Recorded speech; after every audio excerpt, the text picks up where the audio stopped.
President Biden, as you know, just vowed that the U.S. is going to stay with Ukraine as long as they need help. He said that commitment is ironclad.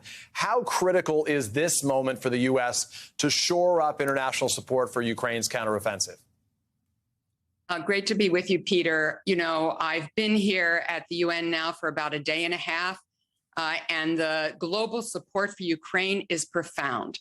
I met with what's called the B9 today, which are the Eastern Flank states. These are states that were part of the old Soviet Union. They understand what Russia is all about. They are talking to colleagues all over the world here at the UN. And I think President Biden will find that the world understands that this is critical. This is about the UN Charter, sovereignty, territorial integrity, the right of countries to make their own political choices. These are the principles of the UN Charter, and countries all over the world are committed to that charter. He's going to be speaking to that tomorrow, and I think he's going to have a ready audience. Secretary Sherman, let me ask you, President Biden warned Vladimir Putin during the interview he did with 60 Minutes not to use chemical or tactical nuclear weapons. He said don't. He repeated it multiple times. What is your level of concern that Vladimir Putin will take drastic actions as Russian troops there are increasingly, it appears, on the ropes?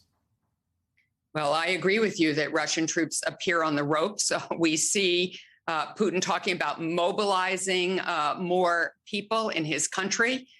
We see him putting forward these sham referenda in some of the parts, regions of Ukraine, a sham referendum that he thinks he's going to conduct in 3 days. All of this is desperation by Vladimir Putin, and he is on the ropes.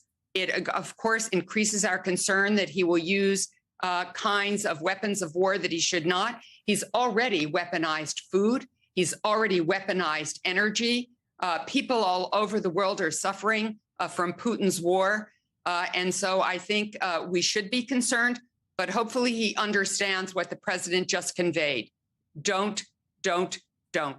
Russia, the world will be changed forever, and none of it will be good for Vladimir Putin or for the rest of the world. You referred to that partial mobilization. We heard from the National Security Advisor. Your colleague Jake Sullivan was speaking at the White House even as we were on the air here. He said that Russia may be resorting to this effort to bring more troops, Russian troops, into the mix that might require, as the U.S. suggests, conscripts, basically a new draft there.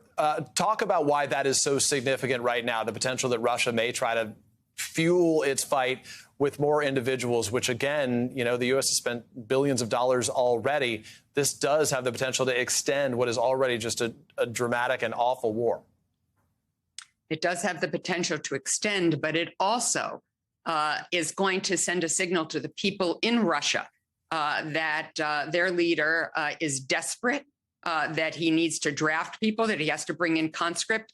I think, Peter, we cannot end this interview without talking about the Yale Observatory report today about Izium, the part of Ukraine where we are finding hundreds of bodies that are buried. This follows the horrifying circumstances of Bucha that was destroyed by Russia. We see that the Ukrainians have moved on Kharkiv in a very affirmative offensive.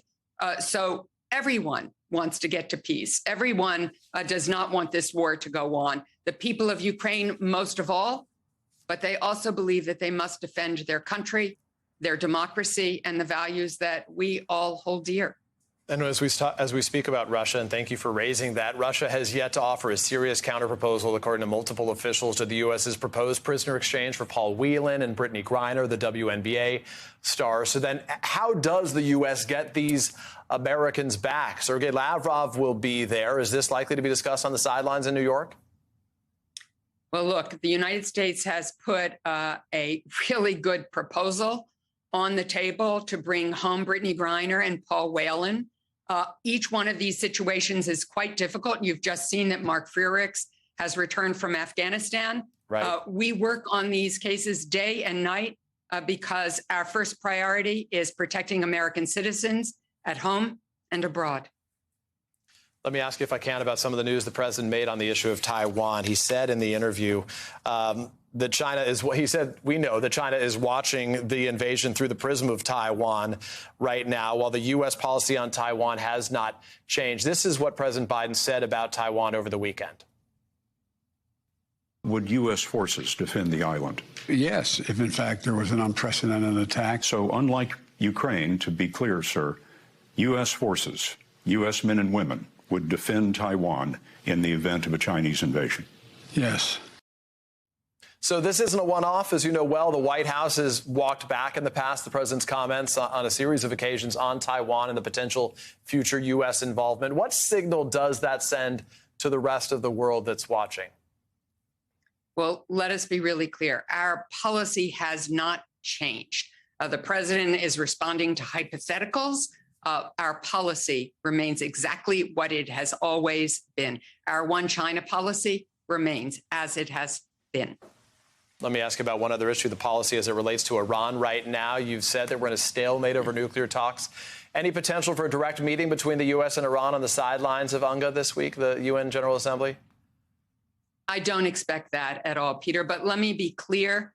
The Europeans, the E3, really negotiating as the front of the negotiation on the Joint Comprehensive Plan of Action, has put forward to Iran an excellent proposal that ensures compliance for compliance and a return to the JCPOA.